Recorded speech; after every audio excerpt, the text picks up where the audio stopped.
근데 이게 뭐야? 감옥이야? 구치소야? 사람 키보다 높은 창살이 설치되어 있어요. 순식간에 수감자가 된 기분.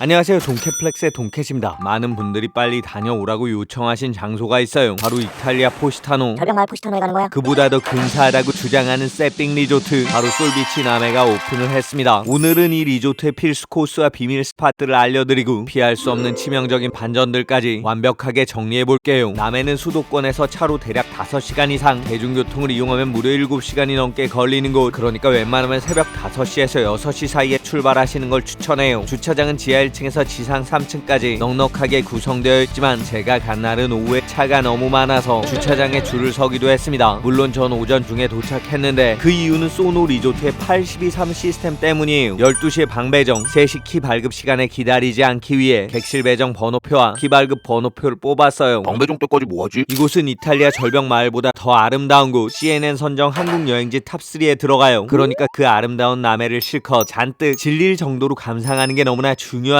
무엇보다 리조트 내부에 엄청난 풍광들을 만날 수 있는 비밀 스팟이 많아요. 먼저 첫 번째 스팟, 빌라동 전망대로 가볼게요. 여기 솔비치 남해의 호텔동과 빌라동은 두꺼운 다리로 연결되어 있는데 로비층과 실내 지하 구역으로 이동이 가능해요. 다리를 따라 빌라동으로 건너가면 보이는 스티브 해링턴의 작품, 뒤쪽에 더 근사한 작품이 있어. 길게 뻗은 남해바다, 그 사이에 푸릇푸릇한 섬들과 희미한 구름으로 채색된 하늘까지 파랗게 펼쳐진 동해와 또 다른 매력, 좀 더 층층이 레이어가 겹쳐진 느낌. 근데 뜨거운 더위를 피하면서 바라보면 더 좋을 것 같으니까 바로 두 번째 스팟으로 이동할게요. 엘리베이터 타고 빌라동 6층으로 내려가면 시모시 공간이 나와요. 여긴 무슨 스타트랙 우주선 느낌. 아래서 올려다 봐도 굉장히 웅장하죠. 시원하고 편안하게 남해를 감상할 수 있는 공간, 방문하면 사진 한 장 꼭 남겨야 되는 곳이에요. 거기다 중앙에 있는 은색 공간에 들어가면 험난한 파도의 바다 한복판, 잭스페로가 된 기분으로 항해 시작. 다른 한쪽엔 아이들이 놀 수 있는 볼풀까지 꽤나 시원하고 멋있는 공간이에요. 여기서 커피 한잔 하면 좋겠다. 여긴 그냥 전망대, 음료와 먹거리를 팔진 않아요. 그러니까 배를 채우기 위해 남해를 만날 수 있는 세 번째 스팟으로 이동할게요. 호텔동 3층에 메리디온의 베이커리 앤 카페가 있습니다. 다양한 빵과 음료를 팔고 있는 곳, 여러분에게 메뉴를 추천하기 위한 핑계로 제가 이것저것 먹어봤어요. 먼저 시그니처인 크로아상, 나쁘지 않아요. 다음은 소금빵 잠봉베르, 부드러운 소금빵에 버터랑 잠봉이 신선해요. 다음날엔 무화과 깜빠뉴와 모카 소금빵도 사다 먹었는데 개인적인 1등은 무화과 깜빠뉴였어요. 제가 무화과 별로 안 좋아하는데 이건 조린 무화과가 적당히 달고 빵까지 고소해서 진짜 맛있습니다. 거기다 가격도 나쁘지 않은 편. 커피는 어때? 아메리카노 한 잔에 10,000원, 가성비가 좀 떨어져요. 물론 착한 가격에 시그니처 메뉴가 하나 더 있는데 바로 남해 유자 아이스크림. 향이 진하기로 유명한 남해 유자로 만든 젤라또예요. 상큼하니 맛있습니다. 하지만 유자 덩어리가 중간중간 들어있어서 약간 텁텁할 수 있으니까 그 점 참고하시고, 여기서 작은 꿀팁, 소노 리조트 홈페이지 회원이면 베이커리와 카페 5% 할인 쿠폰이 나와요. 그러니까 어플 이용해서 이걸 사용하셔도 좋겠죠. 근데 여기 뷰가 보이는 곳이 없는데? 카페 옆쪽 계단 위로 올라가면 근사한 바다도 보이고 섬도 보이고 하늘도 보이고 솔솔 불어오는 바람이 바닥엔 햇빛이 좀 뜨거운 느낌. 시원한 얼음이 생각나는데 저건 뭐야? 설마 혹시 얼음이야? 무려 35도가 넘는 더위에 스케이트를 탈 수 있는 아이스비치, 더위 속 오아시스를 만난 느낌으로 달려가 봤는데 오아시스 아니고 신기루, 얼음 아니고 플라스틱이에요. 스케이트 역시 특수 제작된 제품, 이름만 아이스고 얼음은 없는 거죠. 거기다 이용 가격이 35,000원. 개인적으로 추천하지 않습니다. 그냥 아이스링크 뒤쪽 네 번째 스팟으로 넘어갈게요. 여긴 건물이 다 계단식이네. 맞습니다. 절벽이랑 계단, 솔비치 남해는 두 가지 컨셉을 적용했어요. 계단 위쪽 벤치에서 근사한 자연 풍광을 즐길 수 있고, 조금 더 위쪽으로 올라가면 그야말로 환하게 열린 시야, 은은하고 그윽한 남해의 풍경화에 홀린 듯 이곳저곳 둘러보다 보니까 벌써 12시. 방배정을 위해 프론트로 갔는데 주말이라 사람이 무지하게 많네. 하지만 전 일찍 도착해서 번호표를 뽑았으니까 10분 안에 방배정 싹 가는, 뷰가 좀 시원하게 튀어있는 객실을 부탁드릴게요. 네, 남해 바다가 시원하게 보이는 쪽으로 배정 드렸어요. 감사합니다. 좋은 뷰를 배정해 주셨단 직원분 멘트를 기억하면서 이제 편하게 빵 말고 밥을 먹어볼게요. 근데 여기 솔비치 남해엔 식당이 많지 않습니다. 1층에 셰프스 키친 뷔페가 있고 3층에 소울 다이닝 바레까지 두 군데가 전부. 전 그중에 남해를 만날 수 있는 5번째 스팟으로 소울 다이닝 바레에 방문했어요. 역시나 통창으로 남해의 환한 풍경이 보이는 공간, 한식이랑 양식 메뉴를 모두 즐길 수 있는 곳. 가격은 대략 20,000원에서 40,000원 사이에요. 전 시그니처 메뉴 남해 마늘 흑돼지 더덕 불고기 하나 주문했습니다. 고기는 야들야들, 더덕은 아삭아삭, 하지만 간이 좀 센 편이에요. 그리고 이건 뭐냐, 남해에서 굿즈까지 만들어서 팔고 있는 놈.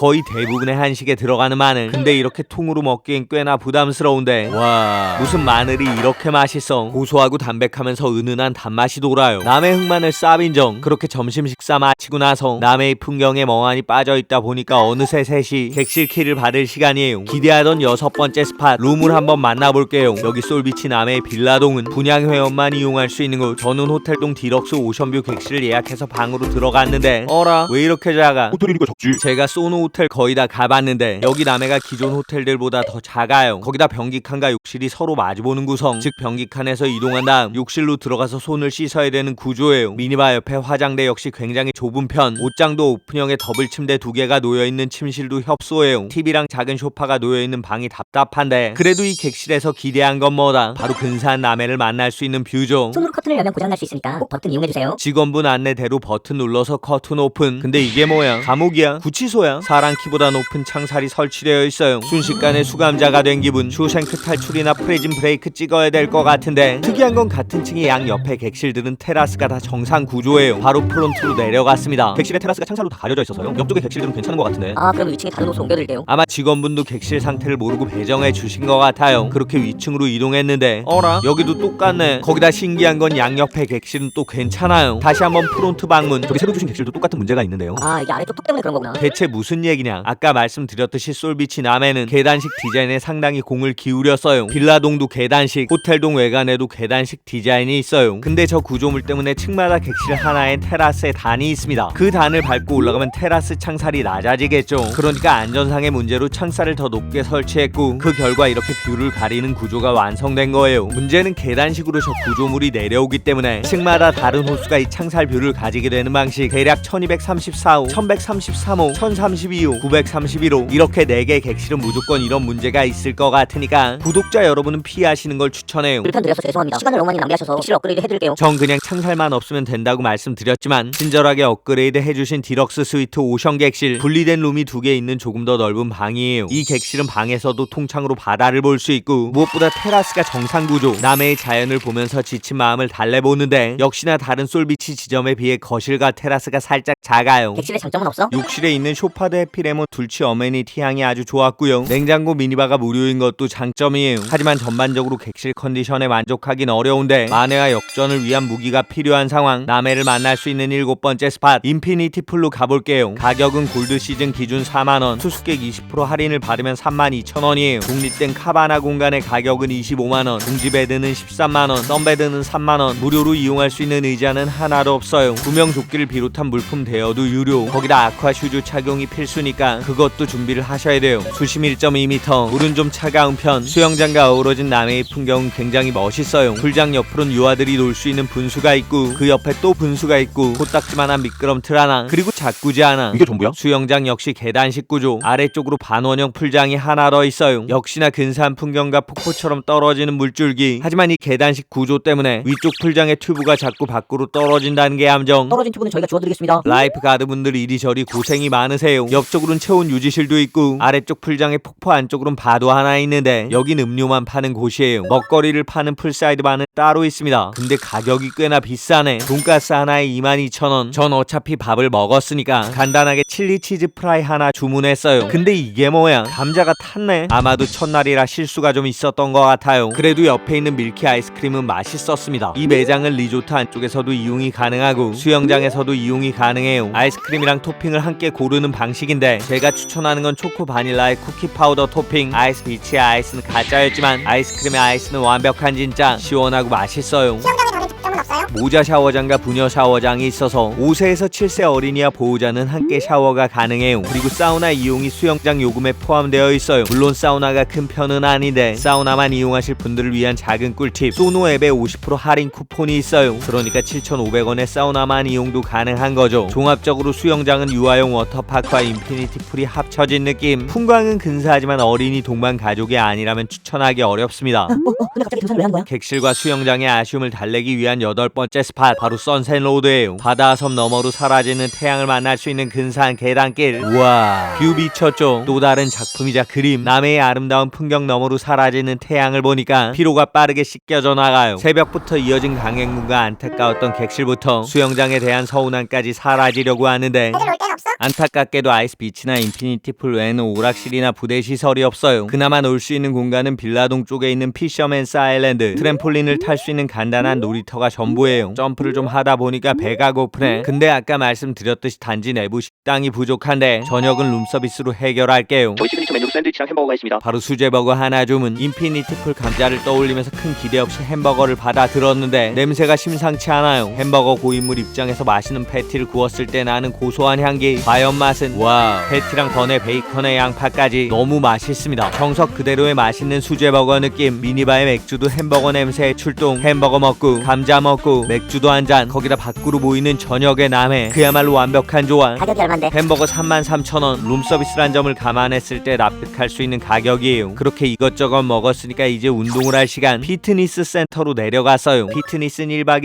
1회만 무료. 객실 번호와 이름을 적으면 입장하는 카드키를 주시는 방식이에요. 하지만 이쪽은 사방이 꽉 막힌 공간. 꽤나 어둡고 답답하니까 빡세게 운동할 분들만 이용하시면 돼요. 저는 많이 피곤했지만 숙면을 위해 유산소 운동까지 마친 다음에 실신. 다음날 아침이 밝았습니다. 이제 조식을 먹을 시간. 1층의 리스토랑테 셰프스 키친으로 내려갔어요. 근데 오픈 시간 전에 갔는데도 사람이 무지하게 많네. 거기다 입장할 때 결제를 하고 들어가는 시스템이어서 줄이 굉장히 길어요. 그리고 또 한 가지 특징. 다른 소노 호텔 앤 리조트보다 뷔페 가격이 비싸요. 제가 최근에 다녀온 홍천 소노캄의 조식 가격이 36,000원. 여기 솔비치 남해는 5만원. 메뉴에 차이가 있겠지. 90% 이상 똑같아요. 그러니까 다른 지점의 같은 메뉴를 굳이 더 비싸게 지불하고 먹어야 되는 거죠. 거기다 사람이 너무 많고 복잡해요. 개인적으로 휴일에 솔비치 남해에 오신다면 3층에 있는 바레에서 단품 조식을 드시는 걸 추천해요. 뷔페 식당과 다르게 여유로운 분위기. 한우 사골 해장국 주문했는데 맛있습니다. 감자탕 맛에 국물에 부드러운 한우 고기가 들어가 있는데 꽤나 괜찮아요. 근데 조식 뷔페 가격이 왜 여기만 비싸? 여기 솔비치 남해는 5성급 호텔로 설계를 했어요. 그러니까 소노캄 고향, 소노캄 여수. 이런 5성급 호텔과 똑같은 가격을 책정한 거죠. 수숙료 역시 평일 20만원 후반대, 주말엔 30만원 후반대. 꽤나 비싼 편이에요. 분명 멋있는 외관과 인테리어를 자랑하지만 5성급이란 높은 기대치와 가격을 놓고 본다면 여러 가지로 아쉬운 느낌. 아직 이쪽엔 들리지 않았잖아. 솔비치 남해가 자랑하는 또 하나의 무기를 만나기 위해 9번째 스팟으로 가볼게요. 빌라동 엘리베이터 타고 1층으로 내려가서 시웨이를 향해 걸어갔어요. 그쪽에 비스트로 개미란 공간이 있는데 낮에는 카페, 저녁 시간엔 펍으로 운영 중이에요. 이곳 역시 계단식으로 설계가 되어 있는데 저는 남해 유자 레모네이드 하나 주문했어요. 파란 바다 위에 빨간 에이드. 근사한 색깔만큼 맛있을지. 오, 맛있습니다. 거기다 굳이 카페를 이용하지 않더라도 뒤쪽으로 내려가면 근사한 공간이 있는데 폴짝폴짝 뛰어서 징검다리 건너고 흐르는 물을 구경할 수도 있는 장소. 거기다 멀리 보이는 남해. 그야말로 황홀한 자연이 부족한 오성의 기운을 채워주는 느낌이지만 음료 가격이 11,000원. 역시나 만만치 않죠. 그냥 편의점에서 먹을 거 사 먹을 수 있잖아. 그래서 밤중에 편의점에 사람이 참 많았던 곳. 분명히 리조트로서 외관은 아주 근사한데 부대 시설은 2% 부족하고 지금 시설은 3% 부족하고 무엇보다 5성급 호텔 서비스를 기준으로 삼고 오신다면 실망하실 분들이 많을 것 같아요. 그럼 어떤 사람들한테 추천하는데? 만약 여러분이 남해에서 3시간 이내 거리에 살고 근사한 자연을 감상하는 걸 좋아하신다면 한 번쯤 방문하셔도 괜찮아요. 하지만 처음에 말씀드렸듯이 서울 경기권에서 무려 5시간 이상 휴게소 좀 들리거나 대중교통을 이용하면 7시간이 넘어갈 수도 있는 거리. 상대적으로 추천하기 어려워요. 이쪽 좀 빨리 다녀와 주세요. 여기 리뷰 꼭 해주세요. 여러분이 요청하시는 곳들 하나하나 잘 기억하고 있어요. 더위를 피해서, 추위를 피해서, 직장 스트레스를 피해서, 학업 스트레스를 피해서 어딘가로 훌쩍 떠나고 싶을 때 돈캐플렉스 영상으로 귀찮음 제로, 낭비 제로, 행복과 효율성만 만땅으로 채울 수 있는 여러분의 휴식을 제가 응원하겠습니다. 파이팅입니다.